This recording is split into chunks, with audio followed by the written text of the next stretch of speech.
All right. What's up, guys? I got my coffee. Same format as last time. This time we're going to go over our top 10 albums of the year. I'll give my first three. He'll give his first three. Four, top three.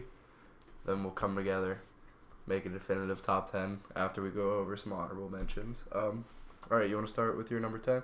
All right. I put DiCaprio 2 by J.I.D. J.I.D. J.I.D. Yeah, Jid. questionable periods. It's definitely J.I.D. He told me. There you go. I thought there was a lot of really good rapping on this album. Sort of a Kendrick-esque style to his lyrical approach and delivery. I really liked some of the features, like the I think is it BJ the Chicago kid? Oh yeah, on Strawberries. Strawberries. That was probably my favorite song. Or Slick Talk. I was gonna say Slick Talk. That beat switch up off these is pretty infectious. And Strawberries were my three favorites. And what's the other one? Off the Zoinkies. Oh, that one's great. That one's so good. Really, that is just a great album. Just Yeah, definitely solid. Not a bad song on there. It goes from track to track, real nice. Yeah. 9, I put Die Lit by Cardi because I don't know. I saw him this year at Bonnaroo. When I heard Magnolia in 2017, I was like, you could have never told me then that I'd be seeing this guy live. But once I did, I was like, holy fuck, like this is something else. And then the album itself, like, I don't know, I feel like it really encapsulates the energy that he tries to bring across very well. He just does so well over all those Pierre Bourne beats. Some of the best songs are my favorite one is the one with Young Thug. I think Choppa Won't Miss. I mean, I think Young Thug like compliments. They're a good pair. He compliments a lot of like, especially the mumblier rappers. He compliments their style really well because he's like the mumbliest of the mumblers. Yeah, an OG in the mumble rap. And I think Choppa Won't Miss. That's a good one. Apparently, he's not saying running around drunk, killing everybody. But I wish he was. Running around drunk, definitely. I wish he was saying that. I like definitely fits with the spirit of the song. 8, I put Daytona. Yes. Yeah, cause I don't know. This summer was just crazy for albums. Kicked it off. Really? Yeah, when it came out in May, right? Something like that. Yeah. It was the 1st of June. It was the beginning of the summer. Yeah, whenever it was like the beginning of the summer. It's such a quick project, but all 7 of the songs are really good. I really like The Games We Play. That song. Oh, that's my favorite too. The guitar sample that Kanye uses to carry the beat, like it reminds me of like those backing SpongeBob songs. Like, I totally see that. Like what's the one at the one in the the one at the end of the shows or whatever. That's what it makes me think of. And then I really like Santeria because of the I really like how atmospheric the chorus is with that girl singing. I think it's pretty sexy. I like If You Know You Know too. Like kicking it off with If You Know You Know and The Games We Play. Like just listening to that, I was like, wow, this is immediately hooked. And then Hard Piano with Rick Ross. Like, awesome. Yeah. That, more than half the album right there. All. And then songs. Come Back Baby. Oh. With that really stripped back Jesus-like beat. I thought that was great too. Really hard to deny Daytona. Yeah. All right, so that's your first 3. Yeah. I'll do. All right, so my number 10, I had Beach House 7, an album you showed to me. Oh man, all right. I really just kept coming back to it.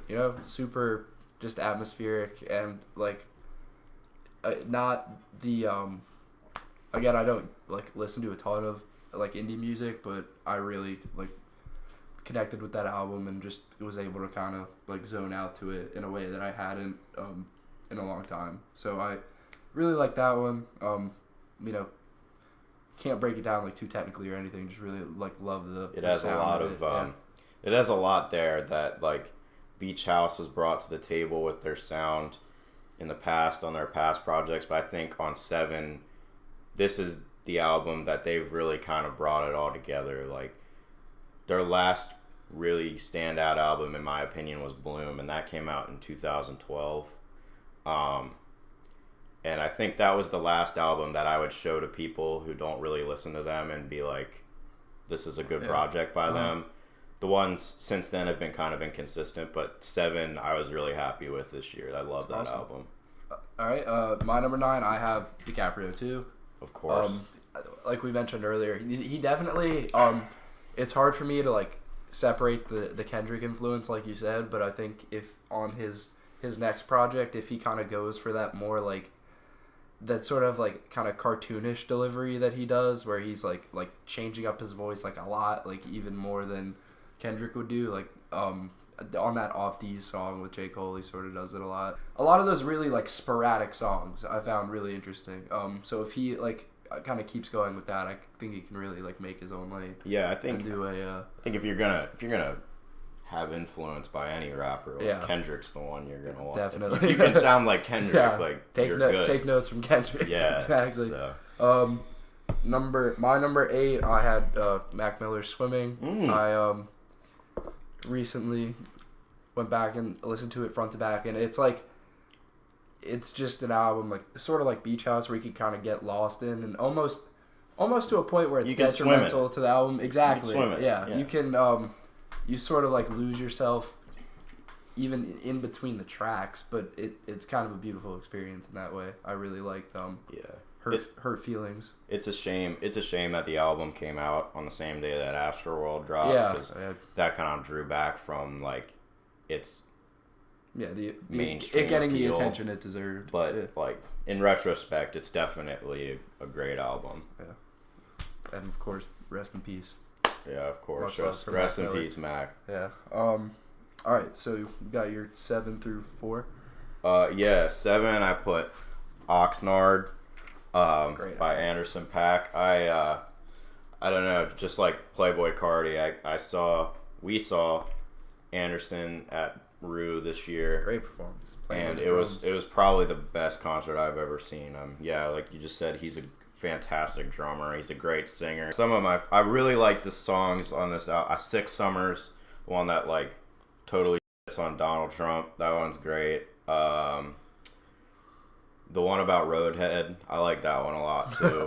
It was a really good like visual experience. I was driving when I heard it, which was fitting. The Snoop Dogg one is my favorite. Oh yeah! Oh my god, that's like the best Snoop sounded on a song in years. Time. Yeah, it was like stripped right off of Doggy Style. Yeah, or something. It really it's crazy. Hearing that song really It's almost like it was just a shock to me. It's almost like on the beat, he like realized to himself, this sounds like G-Funk, because he says it in the lyrics. Yeah, he does. Like, and when he said that, I was like, yeah, you know what, this does. Yeah, it comes off like as so like genuine and like off the cuff too. Like it's almost like he like just wandered into the studio and started recording. He was like, we want to hop on this one.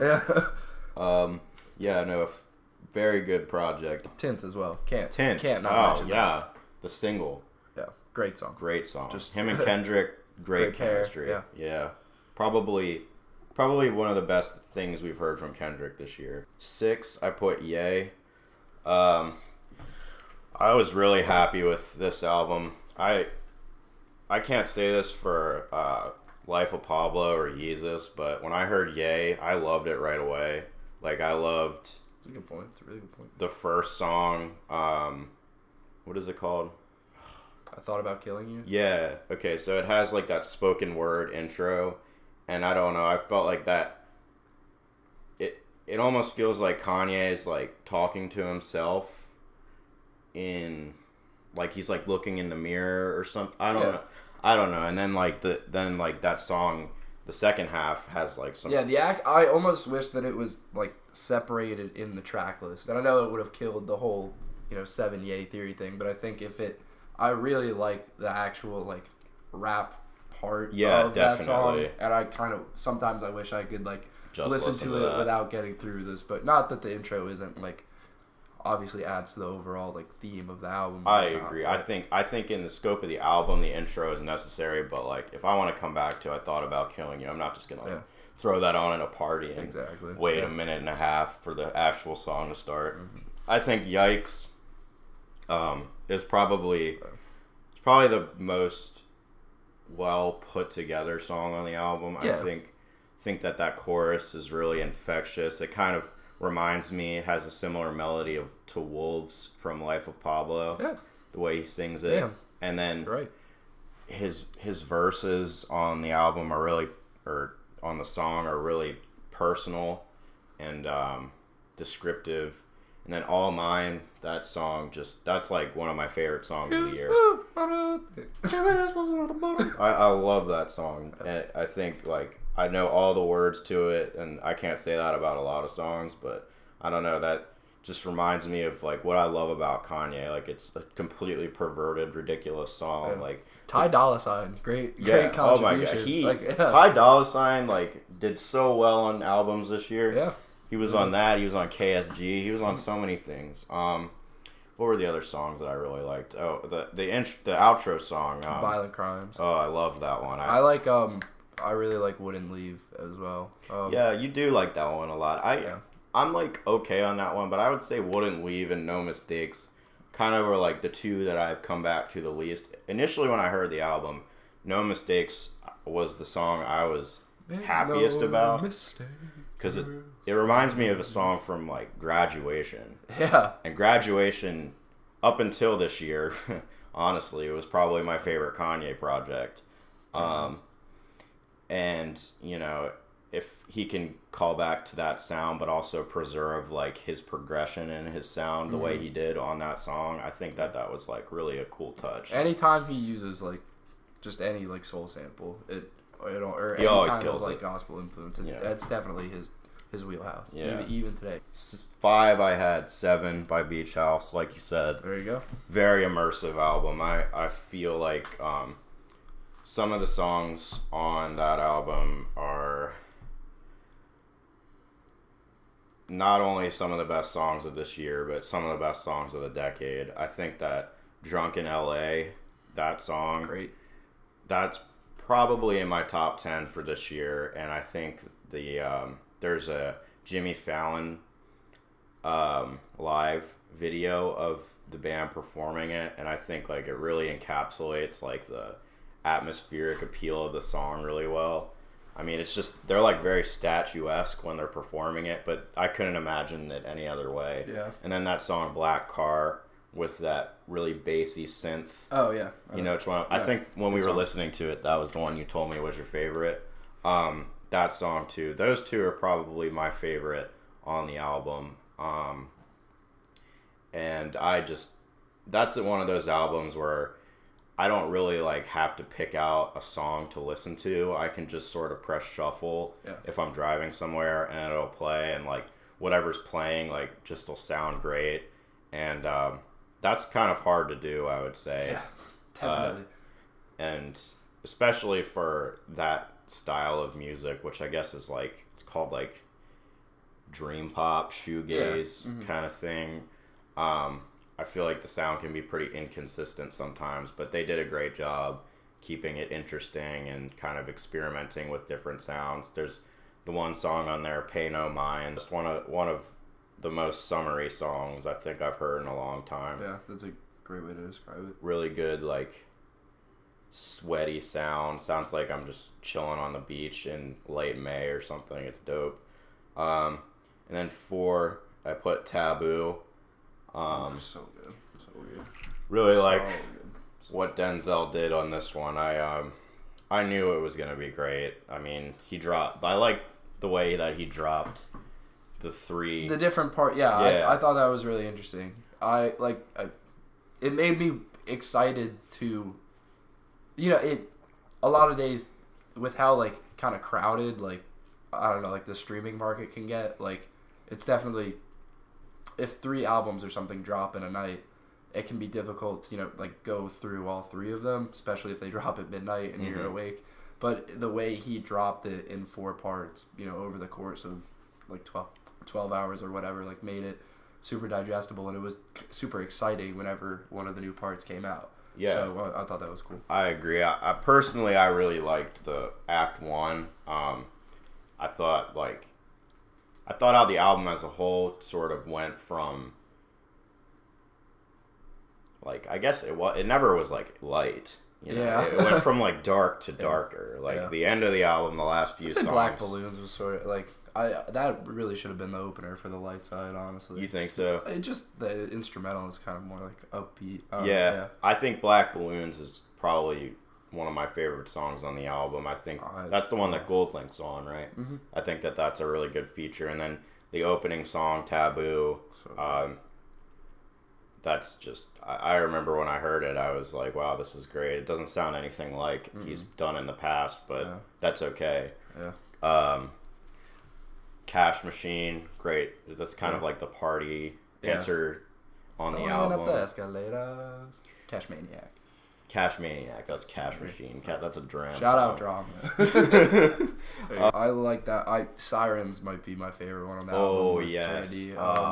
Forgot about that one. Yeah, adore that song. And the one with Zillakami and JPEG Mafia as well. Vengeance? Yes. Oh, yes. I like that one too. I love Taboo. Taboo's great. All right, so my number 7 is Daytona, which we talked about before. Just started off the summer, and with Ye back chopping, the cars and the women come with options. Of course. Number 6, I have Drogas Wave. Oh Lupe my god. Fiasco.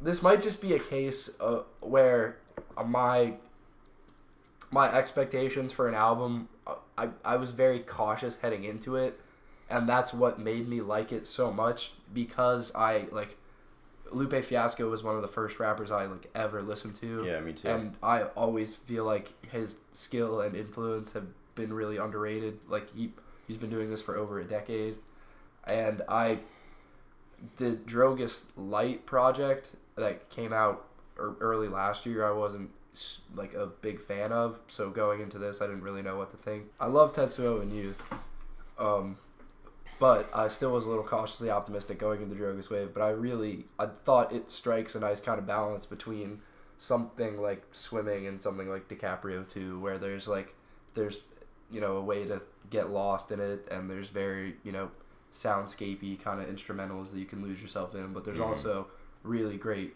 rapping and kind of sporadic change of flow and stuff like that. So I feel like it kind of has something for everybody. I will say that Slave Ship interlude, that is just a solo violin into Wave Files. Those two songs, definitely a highlight of the album. And then at the end you got Crippled. Nice. That's one of my favorite songs on the album too. And Manila towards the beginning. Oof. A lot of great songs.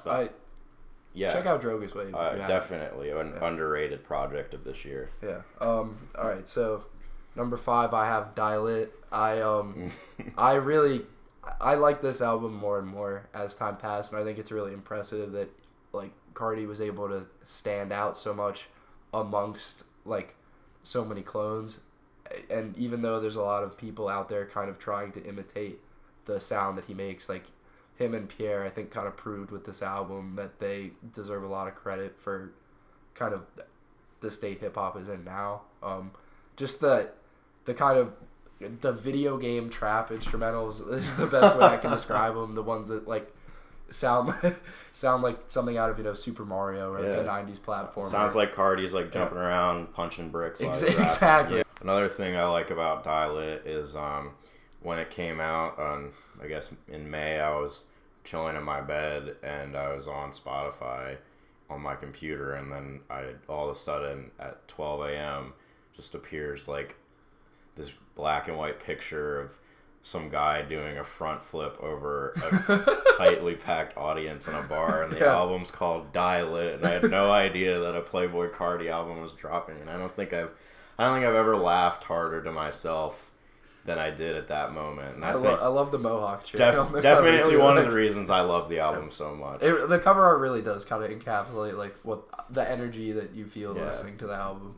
No, it lives up to its name. Yeah. You die lit. Yeah. My number 4, I have Astro World. Oh.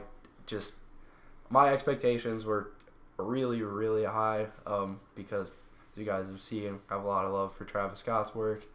And the fact that he really he took the time to craft the album and the sound that he seemingly kind of always wanted to make. It had almost like a My Beautiful Dark Twisted Fantasy element of like maximalism and him just bringing in any collaborators he wants, and him just seeing someone with his level of creativity with all these like tools at his disposal. I just was really impressed with what he was able to do, and the fact that he was still able to have like to advance his career and make a more mainstream album, but still have such unique songs like Astro Thunder and 5% Tint.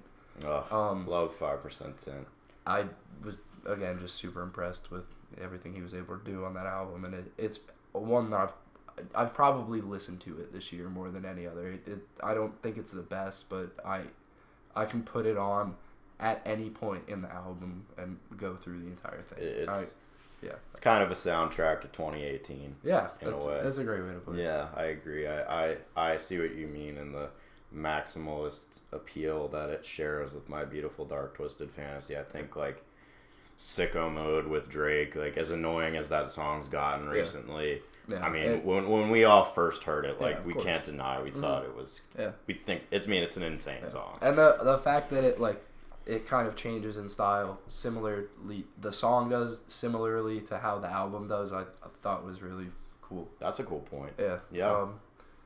Carousel too, Frank Ocean. Well, I'm a diehard Frank Ocean fan, and to hear him on it. And the fact that the features weren't credited when he initially dropped it, so you got to be surprised by who you were hearing. Surprise Frank Ocean feature. Yeah, like I didn't expect it. Yeah.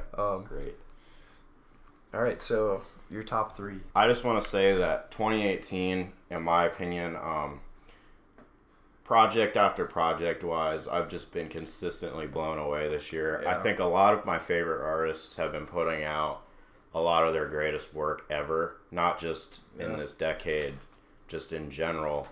And I think that's a really good thing, because to be able to live through a time to see such good music that's relevant is a really cool thing, and not something that I can say a lot about past years. So number 3, I put Kids See Ghosts.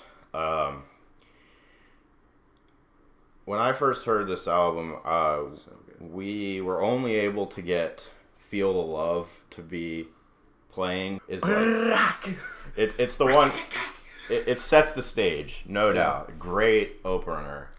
Some of Kid Cudi's best vocals ever. Yeah. I mean, he really sings it, and I think there's even minimal post-production on his voice. He just sounds great, and then Kanye's just jarring gun noises. Yeah. I don't know. It's a really interesting song. Pusha kicking it off too, just like that's true. He's got a good verse. Yeah. And then Fire, with the Kid really Cudi like Fire. I like Fire a lot. I know you do. I think that minimal beat coupled with like oh, come on, sounds great. Fourth Dimension, almost like a Jesus Walks type beat. Yeah.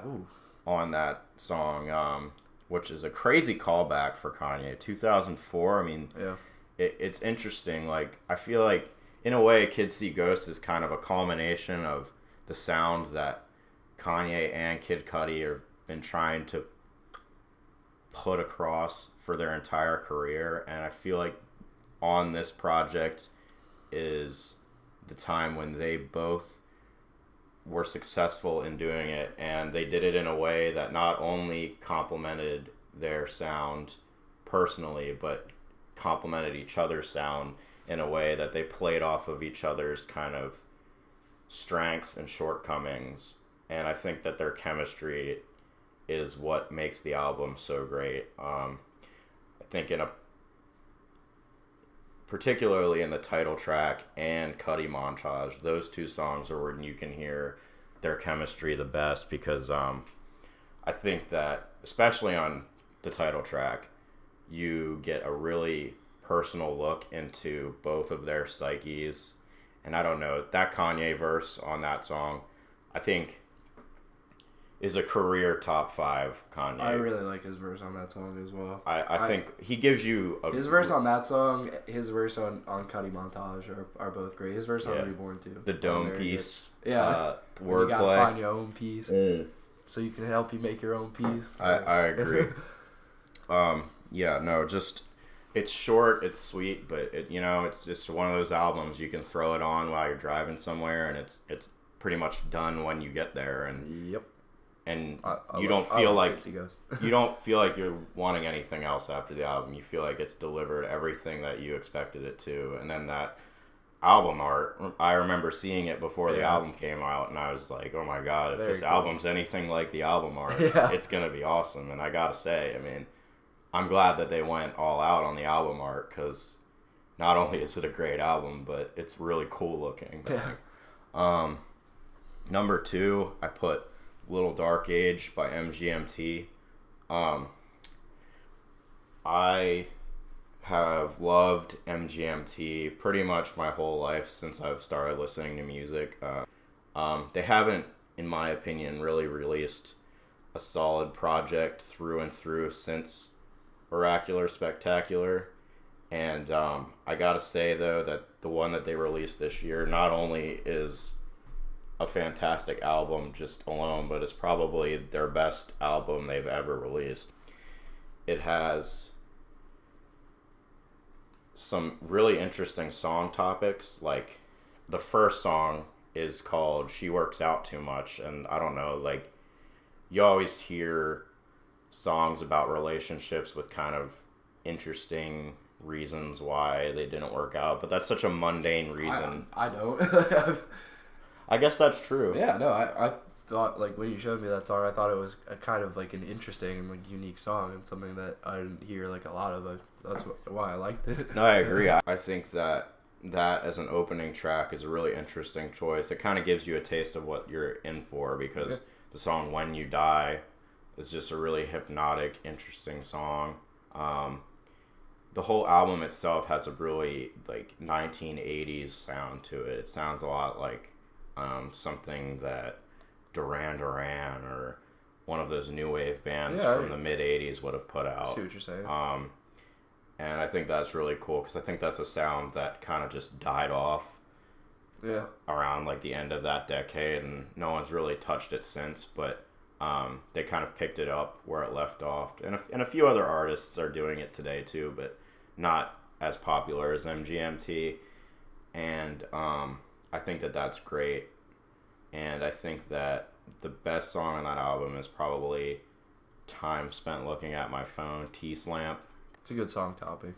Good song topic. A lot of people just sit around these days just spending time looking at their phone. Yeah. And the repetitive chorus kind of cements the instant gratification, repetitive nature of scrolling through your social media. It's a really good way to look at it. And I don't know, I was probably scrolling through social media when I listened to the song too, so that there you go. adds more of, like, a meta appeal to the song. And then number 1, let's go. Number 1, I put Some Rap Songs. Nice. I made a point to check this album out because I remember reading a tweet earlier this year that he had canceled his tour due to depression and anxiety. And that's like a really sad thing, I think. And when I heard that he was releasing an album, I don't know, I felt like I kind of owed it to him as an artist to check out where those dark places emotionally took him artistically. And I think that on Some Rap Songs, I don't know, I gotta say, I was just blown away by it. I mean, really, really good. I didn't know what to make of it when I first heard it. Same. I wasn't sure what to think at first, but the more I listened to it, the more I liked it. I don't know. Like, every time I listen to it, I like it more than the last time I heard it. And I just discover new songs that I like on it. And it's crazy because it's so short. Yeah. All the songs are like minute and a half. That is a really good less point. than 2 minute vignettes. Yeah.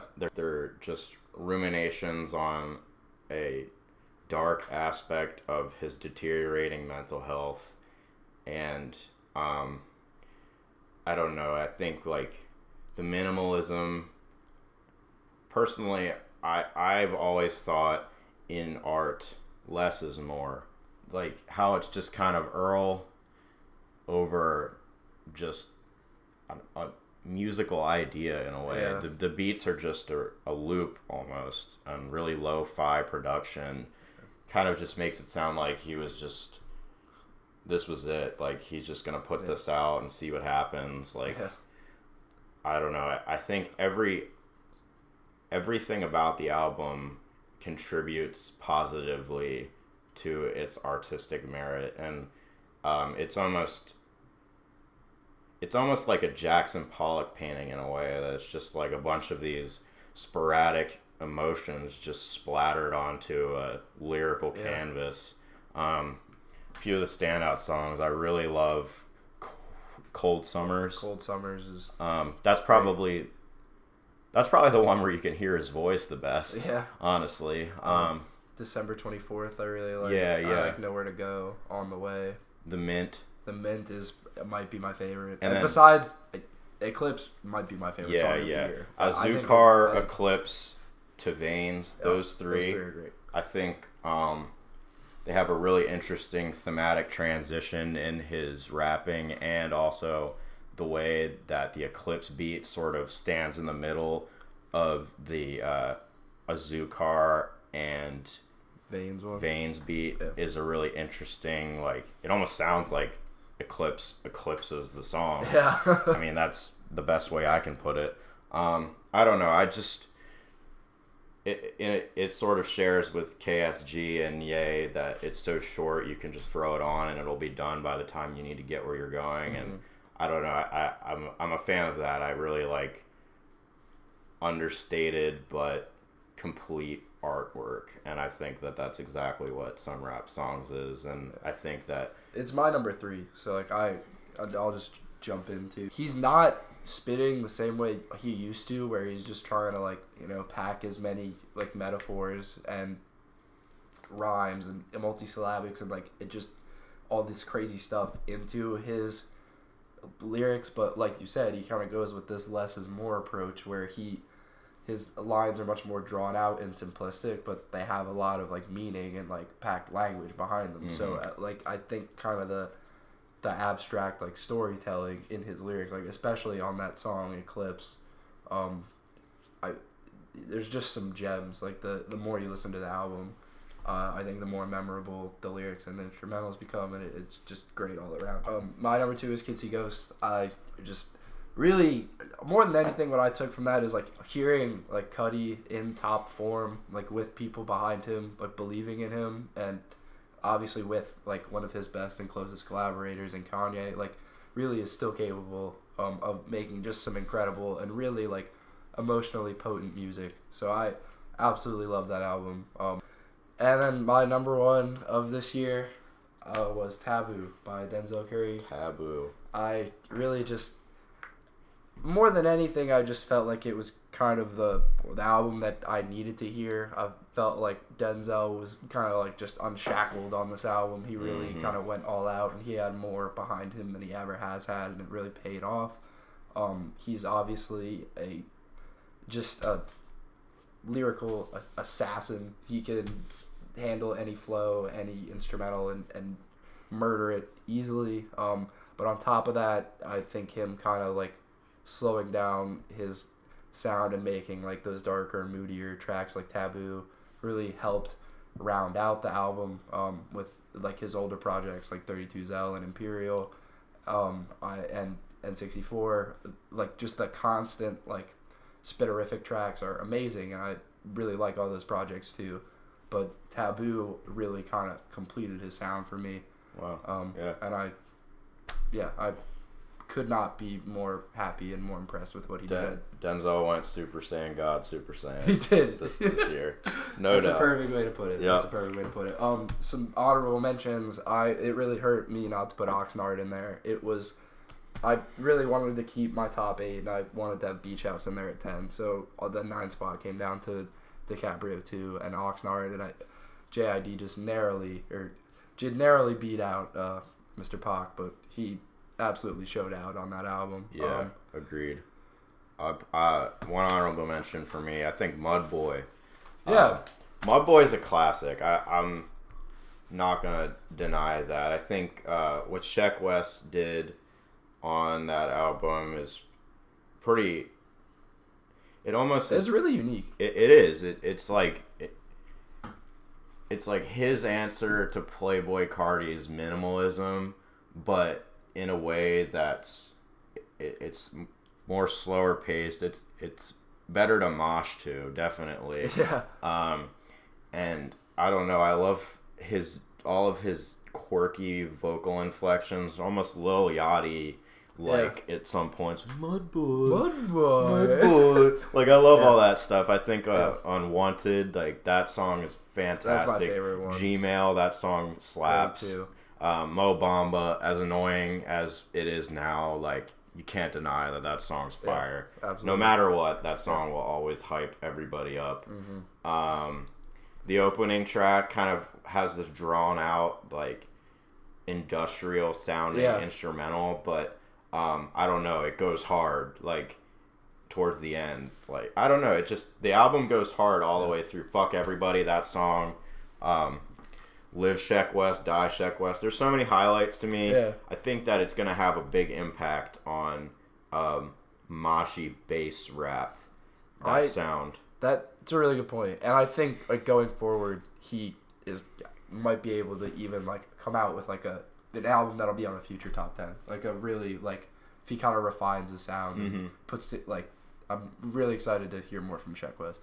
Both Ski Mask and Slump God projects I really enjoyed. Yes. I think I enjoyed Beware the Book of Eli a little more than Stokely. I'm on the same boat. But I think that Stokely has the song with Juice WRLD, Nuketown. That song is great. Fire. Foot Fungus and La La. La La reminds me of R.I.P. Roach. Yeah, definitely. With X. And I don't know, I've always loved Screamo. I've loved Screamo music my whole life. Yeah. And I don't know, to hear it over such an awesome Ronnie J beat just sounds great. And then Ronnie J. Coupled with... I wish he was on the Denzel Curry album. Ski Mask's lyrical prowess. Yeah, and just his ability to change his flow like so many times on a song. Like it almost at some points you don't even realize he's doing it because it sounds so natural. Like it's crazy. I threw Negro Swan into my honorable mentions. Blood Orange. Yeah. I feel like this is sort of this year's Blonde. It's nowhere near as good, but I feel like a lot of the ideas that were brought from Blonde were kind of experimented with on this album. And I'm a big R&B fan. One of my other favorite albums of the year was Dirty Computer. Yeah. It didn't make my top 10, unfortunately, but I think that was a fantastic album. Very feminist driven, a lot of women empowerment themes through it. There's a whole song about her pink. And that's like probably my favorite song on the album. I don't know, I really like what R&B has done this year. And then I gotta say, Not All Heroes Wear Capes. Yes. That one hurt. I really wanted to find a spot for that. I couldn't find a spot in the top 10 though, just because the album all the way through is kind of inconsistent. There's some songs that I felt like I think like the Sway Lee stuff is it's getting a little old. I don't know. Yeah. I think I'm a Ray Sremmurd. I like Ray Sremmurd. Yeah. I'm not huge on the Sway Lee solo crap. And I don't think that he does very well over Metro beats anyway. Yeah, the slower Metro beats aren't the best for him. But 21 kills it on... Yeah. This is some of 21's best work ever. Like, easily.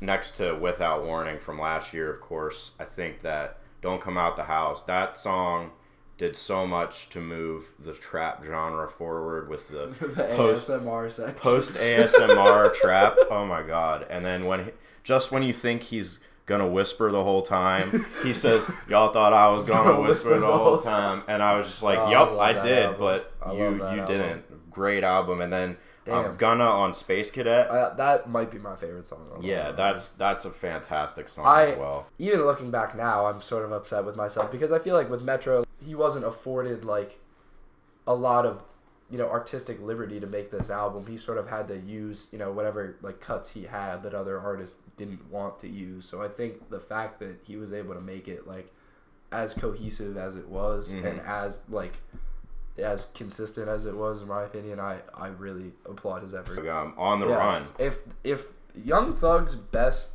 like 14 songs that he came out with this year across those 3 projects, all were like it condensed into one album, it would be a top 3 album for me. I think like that's a good point. He Hear No Evil with I think all the songs on Hear No Evil. Yeah. And then Slime Language was inconsistent but had some undeniable highlights. Yeah, you can't go wrong with Chanel. Cannot go wrong with Chanel. And the one with his girlfriend.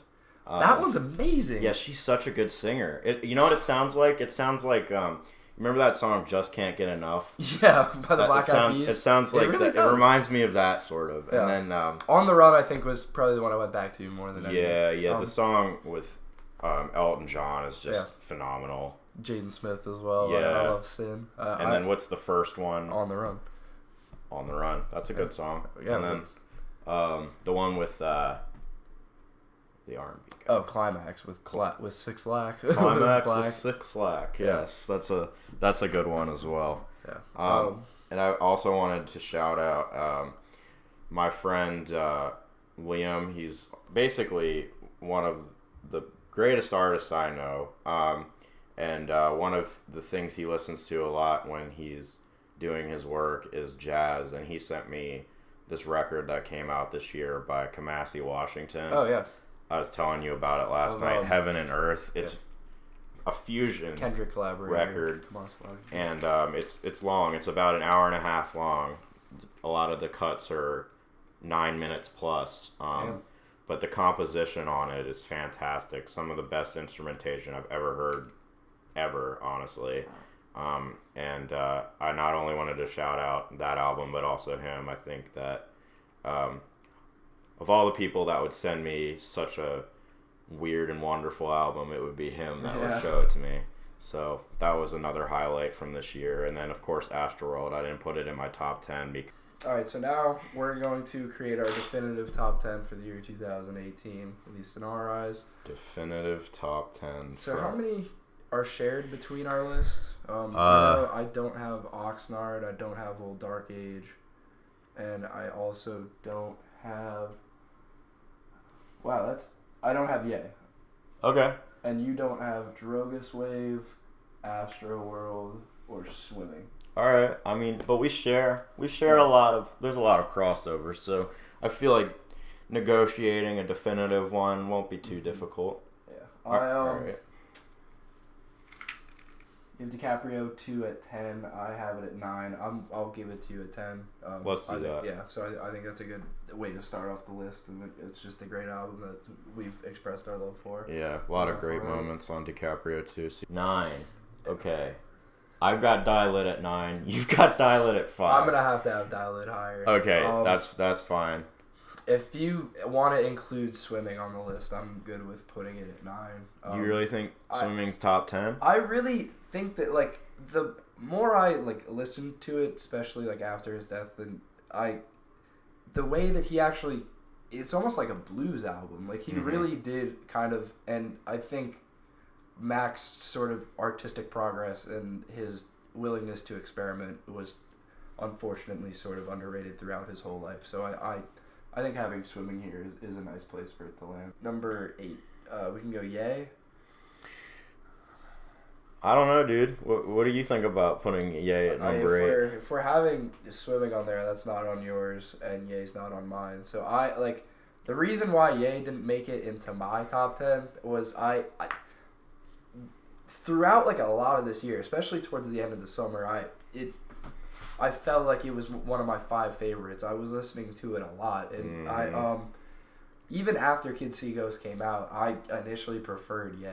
Kids See Ghost grew on me a lot over time, but hearing months later that Violent Crimes like wasn't the lyrics like weren't touched by Kanye at all, weren't written by him at all, really kind of gave me like just a sick feeling to my stomach because that's like the best lyrical song on the album, and it's just so the whole sort of progression of the album, like from Yikes to that song where you see him sort of growing and maturing. The fact that it doesn't come from a totally legitimate place, not that he obviously put his name on the album, he wanted to make it, he rapped the song, I'm sure there's a lot of good sentiment there, but the fact that it's not his words kind of gave me a sick feeling to my stomach, and I can't enjoy the album as much now, which is kind of unfortunate.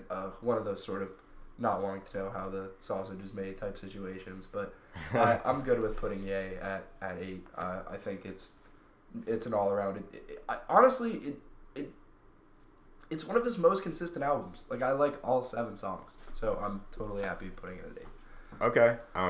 I guess in that regard, I'm going to be honest. When I was constructing my personal top 10, I didn't even think about that whole thing about Ye having ghostwritten songs on it. And I don't know, like, my favorite Drake album, if you're reading this, It's Too Late. Yeah. A lot of those songs were found to be ghostwritten, and I don't know, like, when I go back to listen to that album, you can still enjoy it. I just don't care. Great. I don't care. Yeah. Like, I don't know. If the artist sounds good over what they're doing, and if they sound good delivering the message that they're intending on delivering, because I feel like, regardless of who wrote Violent Crimes, I feel like the message was genuine behind that one. It's a great song, and I'm not coming out against like ghostwriting as a whole. Like, it definitely sometimes can be for the greater good. I just think that, like, with a song like that that sort of he passes off as such a personal song, the fact that he didn't write it, like, really didn't sit right with me. But I definitely understand where you're coming from. So Ye at number 8, that's cool with me. All right, so I've got at 7 you have Oxnard, I have Daytona. We could put 7 at 7. Yeah, let's do that. That's a good spot for. All right, there you go. 7 is at 7 Great by job. Beach House. Great job by Beach House. Awesome. 6, Drogas Wave. I have Drogas Wave. You have Ye. All right, so Ye is already on there. Okay. Okay. How about since I put Die Lit at 9, and you put it at 5. I'm good with Die Lit. Can we put it at 6? Yeah, I'm good with. All right, so 6 is Die Lit. It's going to be 2030, and we're going to be playing Die Lit, and we're going to be having just as much fun listening to it as we were this year. It will never get old. Yeah. It won't. 5, we're getting into the definitive top 5. I would love some Astroworld love in the top 5. See, that's the big deal, because I don't even have Astroworld in my top 10, but you're just the Travis guy. You're the Travis guy, and I mean, I love Travis too, and I think Astroworld was I also really good. think he deserves a lot of credit for really, like, following through with this album. Like, I really think that it does have, it's 17 tracks, and I still can listen to it all the way through without skipping. Yeah. And, like, in an album where, or in a year where minimalism was really celebrated and really a lot of great minimalist albums came out, I think it was a nice kind of, it spiced up the year a lot, and I spent a lot of time listening to it. I think it deserves a place in the top 10. Okay. Top 5. That's fine. I'm cool with Astroworld at number 5. Yeah. So number 4. Oh, man. 4, if you're going to... Daytona is... Ooh, wow. Ooh, yeah, see, because you know what I was about to say? You know what I was about to say is I was going to say, since I put Astroworld in the top 5, and you haven't put Little Dark Age on your top 10, but I love that album so much. No, I was gonna two. vouch for that in the top 5 as well, but I forgot about Daytona, because that's one of the best hip hop records of the year. Oh man, what do we do? You have Ye over Daytona in your list. Do you want to? I think. Do you want to drop Ye? I think if there's a place for us to slide in Daytona, it would be instead of Ye at 8. But I don't want to exclude all of your picks. Dude, I just feel like that's kind of a natural place. I have Ye and Daytona in my top 10, and I don't know. Like, nowadays when I go back and listen to Ye, I only am bumping All Mine. I mean, All Mine is the song that will forever stand out to me on that album the most. I love that song, but the other 6, they're all great. I'm really happy with that album. But like you said, the ghostwriting of Violent Crimes, I feel like that does sort of draw back from the artistic message of the album. And I don't know. I definitely would be cool with, because we got to keep Daytona. We can't deny Daytona. Daytona, I'm really glad that Pusha sort of got the more nationwide recognition for, despite the whole thing with his tour getting canceled because of ticket sales. Glad that it got the love it deserved, because Pusha T, has been able to rap about selling coke for 20 years and it hasn't gotten old. So, congrats to Pusha. All right, so we'll slide that in at 8. So Daytona at 8. All right, so now back to number 4. Yeah. So you wanted MGMT at 4. Right? Little Dark Age, number 4. Perfectly. Gotta be there. Great album. Their best album. I'm saying it now.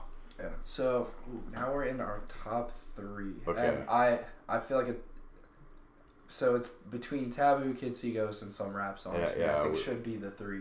Yeah, I agree. And I definitely think those albums stood out to me the most this year. And I'm definitely happy with that trifecta. Here's what I want to say. So, I think I'm perfectly happy putting Kid See Ghost at 3, and it's where you have it. Yeah, I was gonna say I think Kid See Ghosts is great because Kid Cudi and Kanye came into their own. Yeah.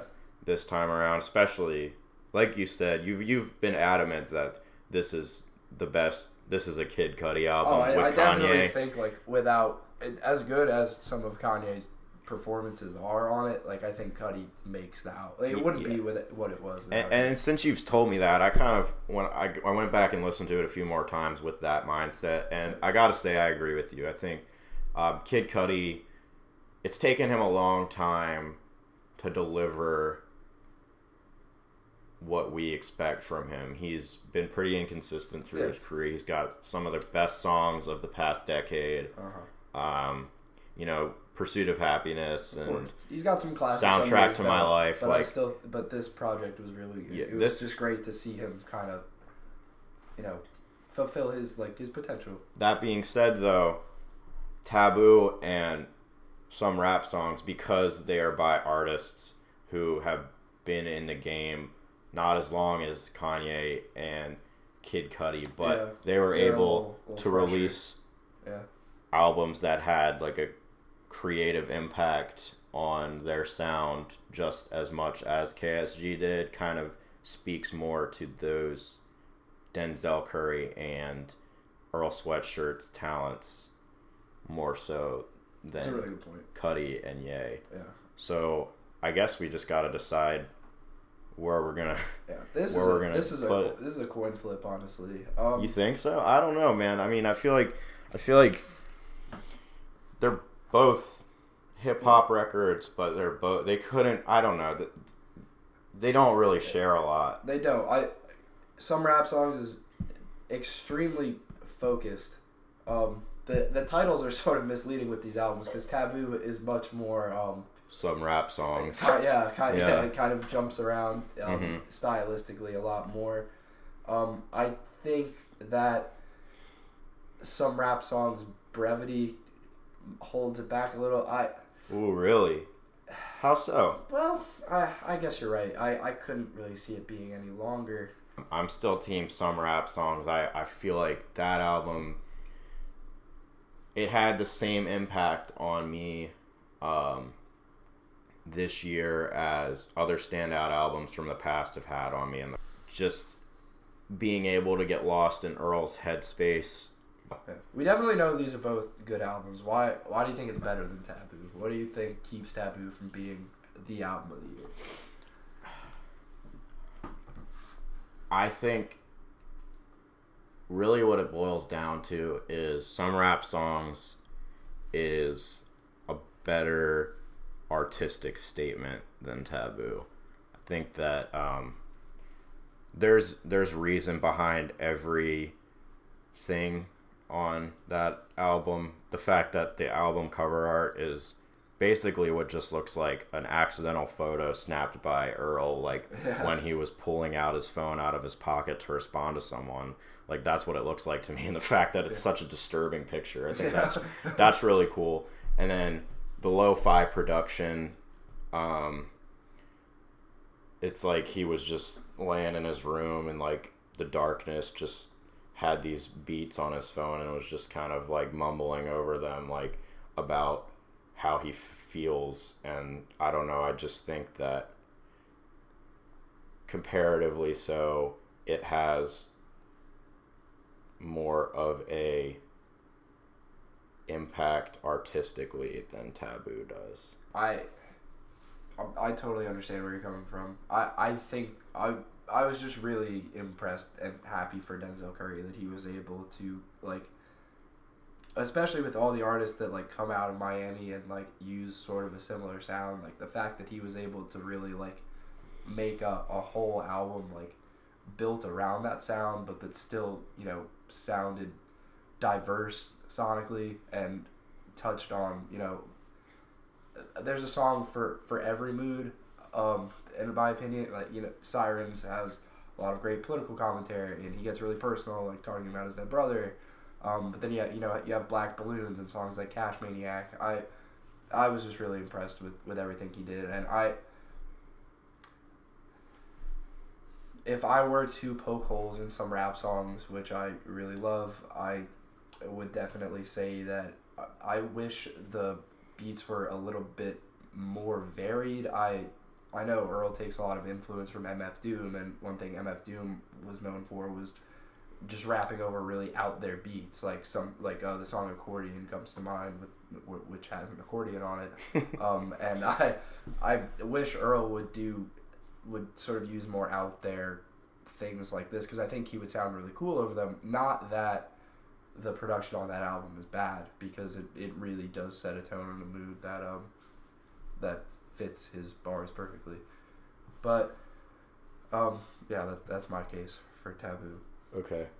I'm sticking to some rap songs being the number one album of the year, just because I feel like compared to Taboo, it's the more standout artistic statement. I like what you said about the Pollock thing. That really, how it's like a Jackson Pollock painting. I think that the artistic minimalism contributes really well to the stories of Earl's depression, and you know, I hope the best for Earl's mental health, of course, because I don't know, a lot of the lyrical ideas that he brought forward this year were pretty disheartening, but I mean, I got to give it to him. He did a fantastic job expressing his emotional state. And I think when you put it that way, I think that's a pretty good case. I think we can slide it into number one. Just considering that as good as Denzel's album was, there definitely have been albums like Taboo before, and with the exception of something like Mad Villainy, I think that Some Rap Songs is definitely a pretty unique album, especially this year and this decade. So yeah, there you have it. 2 Taboo, 1 Some Rap Songs. There we go. Let us know what y'all think. Yeah. Happy 2018. Hopefully 2019's, I don't know if it'll be as good, but hopefully as good. Fingers crossed. Hopefully J.I.D will be 6'9" and awesome. So our final list was DiCaprio 2, Swimming, Daytona, 7, Dilit, Astroworld, MGMT Little Dark Age, Kids See Ghosts, Taboo, Some Rap Songs. Goodbye.